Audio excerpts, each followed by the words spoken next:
ഒരു സമാധാനവും കിട്ടുന്നില്ല ഉസ്താദേ. കഴിഞ്ഞ ദിവസം ഒരു സഹോദരൻ വിളിച്ചിട്ട് സങ്കടം പറഞ്ഞതാണ്. മനസ്സിനൊരു സമാധാനമില്ല, സമ്പത്തില്ലാത്തതിൻ്റെ അല്ല, അല്ലെങ്കിൽ ജോലി ഇല്ലാത്തത് കൊണ്ടല്ല, മനസ്സിനൊരു സമാധാനം ഇല്ല എന്ന്. ഞാനിങ്ങനെ ചിന്തിച്ചപ്പോൾ എത്രയോ ആളുകളാണ് അത്തരത്തിൽ സമാധാനക്കേട് പറഞ്ഞിട്ട് ദുആ ചെയ്യാൻ ഏൽപ്പിക്കുന്ന ആളുകൾ. സമാധാനം ഉണ്ടാകുക എന്നുള്ളത് വലിയൊരു വിഷയമാണ്. അള്ളാഹു നമുക്ക് ചെയ്ത നിഅമത്തുകളിൽ ഏറ്റവും വലിയ നിഅമത്ത് ഏതാണെന്ന് ചോദിച്ചാൽ ഞാൻ പറയുന്നത് എന്താ, ഖൽബിന് സക്കീനത്ത് തരിക എന്നതാണ്, സമാധാനം തരിക എന്നാണ്. നബി സല്ലല്ലാഹു അലൈഹി വസല്ലമ തങ്ങളുടെ ഉമ്മത്തിയാക്കിയെന്ന് മുത്തുനബി തങ്ങളാണ് ഏറ്റവും വലിയ നിഅമത്ത്. അതൊക്കെ ഓക്കെ, നബി സല്ലല്ലാഹു അലൈഹി വസല്ലം തങ്ങൾ തന്നെ ചോദിച്ച ഏറ്റവും വലിയൊരു അനുഗ്രഹമാണ് അല്ലാഹുമ്മ അഹീനി മിസ്കീന, അള്ളാഹു എന്നെ സക്കീനത്തുള്ളവനായി ജീവിപ്പിക്കണേ അള്ളാഹ് എന്ന്. അതായത് മുത്തുനബി തങ്ങൾ പോലും ആഗ്രഹിച്ചിരുന്നത് അങ്ങനെയാണ്. സക്കീനത്ത് ഉണ്ടാകുക എന്ന് പറഞ്ഞാലുള്ള ഗുണം എന്താ അറിയും? ഒരാൾക്ക് മനസമാധാനം ഉണ്ടായിക്കഴിഞ്ഞാൽ അയാളുടെ ഇബാദത്തുകൾക്ക് കോൺസെൻട്രേഷൻ കിട്ടും. അതുപോലെ തന്നെ അയാൾക്ക് ഒരുപാട് നന്മകൾ ചെയ്യാനൊക്കെ എന്ത് ചെയ്യും, മനസ്സുകൊണ്ട് എന്ത് ചെയ്യും, അയാൾക്ക് തയ്യാറാകാൻ പറ്റും. മനസമാധാനം ഉണ്ടാകാനും ജീവിതത്തിലെ സകല പ്രയാസങ്ങൾ നീങ്ങിയിട്ട് സ്വസ്ഥമായി കിട്ടാനുള്ള, റാഹത്തായി കിട്ടാനുള്ള രണ്ട് ദുആ ഞാൻ പറഞ്ഞു തരട്ടെ. രാവിലെ വൈകുന്നേരവും ഈ ഒരു ദുആഇനെ ഒന്ന് പതിവാക്കും ഇൻഷാ അല്ലാഹ്. വീഡിയോ മുഴുവനായി കേട്ട് നോക്കാം. മനസമാധാനം ഉണ്ടാകാൻ എന്താണ് ചെയ്യേണ്ടത് എന്നുള്ള ചുരുങ്ങിയ രൂപത്തിൽ നമുക്കൊന്ന് പറഞ്ഞുതരാം.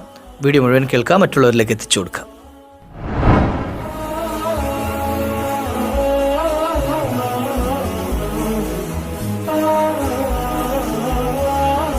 അസ്സലാമു അലൈക്കും വറഹ്മത്തുള്ളാഹി വബറകാതുഹു. ബിസ്മില്ലാഹി വൽഹംദുലില്ലാഹ്. അഊദു ബികലിമാത്തില്ലാഹി തമ്മാത്തി മിൻ കുല്ലി ശൈത്താനിൻ വഹാമ്മ വമിൻ കുല്ലി ഐനിൻ ലാമ. അല്ലാഹു നമ്മുടെ സൽക്കർമ്മങ്ങൾ സ്വീകരിക്കട്ടെ. വന്നുപോയ മുഴുവൻ അപാകതകൾ, പാകപ്പിഴവുകളൊക്കെ അല്ലാഹു മാപ്പ് ചെയ്തു തരട്ടെ. പല ആളുകളും വിളിച്ച് സങ്കടം പറയുന്ന ഒരു വിഷയമാണ് ഉസ്താദേ, ഒരു സമാധാനമില്ല, ജീവിതത്തിൽ സമാധാനമില്ല എന്ന് പറഞ്ഞ് പരാതി പറഞ്ഞ ആരൊക്കെ ഉണ്ടോ അല്ലാഹു അവർക്കൊക്കെ നീ സക്കീനത്ത് നൽകണേ അല്ലാഹ്. നിങ്ങളൊക്കെ ദുആ ചെയ്യുമ്പോൾ ആത്മാർത്ഥമായി ദുആ ഇറക്കണം ആ സാധുക്കളായ മുഅ്മിനീങ്ങൾ. കാരണം മനസമാധാനമില്ല എങ്കിൽ, സമാധാനം നഷ്ടപ്പെട്ട് കഴിഞ്ഞാൽ ഉറക്കം ശരിയാകൂല, ഉറക്കം കിട്ടൂല. കിടന്നാൽ എത്ര കിടന്നാലും തിരിഞ്ഞും മറിഞ്ഞും ഒക്കെ കിടന്ന് നേരം വെളുപ്പിക്കുക എന്നല്ലാതെ ഉറക്കം റാഹത്താകൂല. ആരോഗ്യ പ്രശ്നങ്ങളുണ്ടാവും ടെൻഷൻ അടിച്ചു കഴിഞ്ഞാൽ. ഇല്ലേ, ഈ ടെൻഷൻ, മനസമാധാനം ഇല്ല എന്ന് പറഞ്ഞാൽ എന്താ, ടെൻഷൻ ഉണ്ടാകുക എന്നർത്ഥം. ടെൻഷൻ ഉണ്ടായിക്കഴിഞ്ഞാൽ ആരോഗ്യ പ്രശ്നങ്ങളുണ്ടാകും, മരണം പെട്ടെന്ന് സംഭവിക്കാൻ കാരണമായി തീരും, ഇല്ല അറ്റാക്ക് പോലത്തത് വരും. ഇങ്ങനെ തുടങ്ങിയിട്ട് ഒരുപാട് പ്രയാസങ്ങളുണ്ടാവും. അയാളുടെ ഇബാദത്തുകളുടെ അവസ്ഥ ഒന്ന് എടുത്ത് ആലോചിക്കുക. ഒരാൾ മനസമാധാനം ഇല്ലാത്ത ഒരാൾ കൈകെട്ടി നിസ്കരിക്കാൻ നിന്നാലുള്ള അവസ്ഥ ഒന്ന് ആലോചിക്കുക. കൃത്യമായിട്ട് ഫാത്തിഹ ഓതാൻ കഴിയുമോ? ചിന്തിക്കാൻ കഴിയും? എന്തെങ്കിലും ചിന്ത മുഴുവൻ എന്തായാലും ഈ ഇപ്പോൾ കടം കൊണ്ട് ബുദ്ധിമുട്ടുന്ന ഒരാൾ, അയാൾക്ക് ഒരു സ്വസ്ഥതയില്ല, കടക്കാർ ഇങ്ങനെ വന്ന് ബുദ്ധിമുട്ടിക്കുന്നു, അയാൾ കൈകെട്ടി നിൽക്കുമ്പോഴുള്ള ചിന്ത എന്തായിരിക്കും? ഈ കടം ഇങ്ങനെ വീട്ടും റബ്ബേ എന്നുള്ള ചിന്തയായിരിക്കും. നിസ്കാരത്തിൽ അയാളുടെ മറ്റ് അമലുകളിലൊന്നും എന്തുണ്ടാവില്ല, ഒരു ഖുശൂ, ഒരു ഭയഭക്തി അല്ലെങ്കിൽ ഒരു കോൺസെൻട്രേഷൻ കിട്ടൂല. അപ്പോൾ ഇവിടെയാണ് മനസമാധാനം ഉണ്ടാകും. മുത്തുനബി തങ്ങൾ ചോദിച്ച ആ ചോദ്യം, അല്ലാഹുമ്മ അഹ്യിനി മിസ്കീന വ അമിത്തിനി മിസ്കീന, അള്ളാഹു എന്നെ ദരിദ്രനായി ജീവിപ്പിക്കണേ അല്ലെങ്കിൽ ദരിദ്രനായി വരിപ്പിക്കണേ, അങ്ങനല്ല, മറിച്ച് അവിടെ അർത്ഥം വെക്കേണ്ടത് അല്ലാഹുമ്മ അഹ്യിനി മിസ്കീന, സക്കീനത്തുള്ളവനാക്കണേ അള്ളാഹ്, സമാധാനമുള്ളവൻ. അല്ലേ, മിസ്കീന്മാരെ സംബന്ധിച്ചിടത്തോളം വലിയ അവർക്ക് കൂലങ്കഷമായി ചിന്തിക്കേണ്ട ആവശ്യമൊന്നുമില്ല. അന്നത്തെ കാര്യം ഇങ്ങനെ നടന്നു പോകുന്നുണ്ട്, ഓക്കെ, അവർക്കത് മതി. എന്നാൽ അല്ലാതെ കുറേ ഇപ്പോൾ സമ്പാദ്യം ഇങ്ങനെ എന്ത് ചെയ്യുക, വലിയൊരു ബിസിനസ്സുമാൻ, അയാൾക്ക് ഒരുപാട് കാര്യങ്ങൾ ചിന്തിക്കാനുണ്ടാവും. പല കാര്യങ്ങൾ ഇങ്ങനെ അയാളുടെ തലയിലൂടെ ഇങ്ങനെ ഓടുന്നുണ്ടാവും, ചിന്തകൾ ഇങ്ങനെ. അതിനിടയിൽ എന്തെങ്കിലുമൊക്കെ ഫാൾട്ട് പറ്റി കഴിഞ്ഞാൽ അതിങ്ങനെ ടെൻഷനായി ഇങ്ങനെ നടക്കും. അപ്പോൾ ഈ അടുത്ത് വലിയൊരു ധനികൻ ആത്മഹത്യ ചെയ്ത് നമ്മളൊക്കെ വാർത്തയിൽ വായിച്ച, സമ്പത്തില്ലാത്തതുകൊണ്ടല്ല, കോടിക്കണക്കിന് രൂപ ആസ്തിയുള്ളൊരു മനുഷ്യൻ, അയാളൊരു സുപ്രഭാതത്തിൽ ആത്മഹത്യ ചെയ്തു, ലോകത്തോട് വിട പറഞ്ഞു, സ്വന്തമായിട്ട് ജീവൻ ഒടുക്കി. എന്തേ കാരണം? ടെൻഷൻ. അയാളുടെ ജീവിതത്തിൽ അനുഭവിച്ച ടെൻഷൻ കാരണം എന്ത് ചെയ്തു? അത് കൊറോണ സമയത്ത് ഇതുപോലെ തന്നെ വലിയൊരു ധനികനായ മനുഷ്യൻ എന്ത് ചെയ്യുക, പെട്ടെന്നൊരു സുപ്രഭാതത്തിൽ എല്ലാ മേഖലകളും ഇങ്ങനെ സ്റ്റോപ്പായപ്പോൾ അയാൾക്ക് പിടിച്ചു നിൽക്കാൻ കഴിയാതെ വന്നപ്പോൾ കെട്ടിടത്തിൻ്റെ മുകളിൽ നിന്ന് താഴേക്ക് ചാടിയിട്ട് ആത്മഹത്യ ചെയ്തു. അപ്പം മനുഷ്യനെ മനസമാധാനം നഷ്ടപ്പെട്ട് കഴിഞ്ഞാൽ അവിടെ സമ്പത്തൊന്നും ഒരു വിഷയമല്ല. സമ്പത്തുണ്ട് എന്ന് കരുതിയിട്ട് മനസമാധാനം കിട്ടണമെന്നില്ല. അപ്പോൾ അങ്ങനെ തെറ്റിദ്ധരിച്ചു പോകാൻ പാടില്ല. അപ്പോൾ ഈ സമാധാനക്കേട് വരുമ്പോഴാണ് എന്ത് ചെയ്യുക, പല ചിന്തകളും മനസ്സിലേക്ക് കടന്നു വരുന്നത്, പല വിഷയങ്ങളും എന്ത് ചെയ്യുക, തീർത്ത് കളയണം എന്ന് ചിന്തിക്കുന്നത് അപ്പോഴാണ്. അപ്പോൾ അല്ലാഹു സുബ്ഹാനഹു വ തആല നമ്മളെ സക്കീനത്തുള്ളവരാക്കുക എന്നുള്ളതാണ് ഏറ്റവും വലിയ അനുഗ്രഹം. അപ്പോൾ അതിനെന്താ ചെയ്യേണ്ടത്? നമ്മളിപ്പോഴും റബ്ബിനോട് ചോദിക്കണം. റബ്ബല്ലാത്ത ഒരാൾക്കോ നൽകാൻ പറ്റൂല. ഇപ്പം ഞാനിപ്പോൾ ടെൻഷൻ അടിച്ച് നിൽക്കുന്ന ഒരാളുടെ അടുക്കൽ വന്നിട്ട് നിങ്ങൾ സമാധാനപ്പെടണേ, വിഷമിക്കല്ലേ എന്ന് എത്ര പറഞ്ഞിട്ട് കാര്യം ഉണ്ടാവില്ല. ആ സമാധാനം അയാളുടെ ഖൽബിലേക്ക് ഇട്ടുകൊടുക്കാൻ കഴിയണമെങ്കിൽ അത് റബ്ബ് തന്നെ കൊടുക്കണം.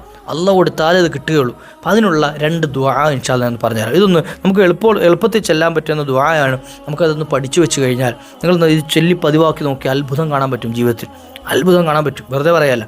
ഒന്നാമത്തെ ദുആ, എല്ലാ ദിവസവും സുബഹി നിസ്കാര ശേഷം നിസ്കാരം നിലനിർത്തുന്നവരാണ് കേട്ടോ ആദ്യം പറയാനുള്ളത്. ഈ ദിക്റും ദുആയൊക്കെ ചൊല്ലി നടന്നിട്ട് നിസ്കാരമൊന്നുമില്ല എങ്കിൽ ഈ ചൊല്ലുന്നതിനൊരു ഫലം ഉണ്ടാവില്ല. അപ്പം നമ്മൾ ചെല്ലുന്നതിന് ഫലം ഉണ്ടാകണം എങ്കിൽ എന്ത് ചെയ്യണം? നിസ്കാരം കൃത്യമാക്കണം. അപ്പോൾ അത് നിസ്കാരം കൃത്യമാക്കുമെന്നുണ്ടെങ്കിൽ ഈ ദുആ കേട്ട് പഠിച്ചു വെച്ചാൽ മതി. അല്ലാത്ത ആളുകൾക്ക് ആവശ്യപ്പെടില്ല, ഉപകരിക്കില്ല. അതുകൊണ്ടാണ് വെറുതെ സമയം കളയണ്ടല്ലോ.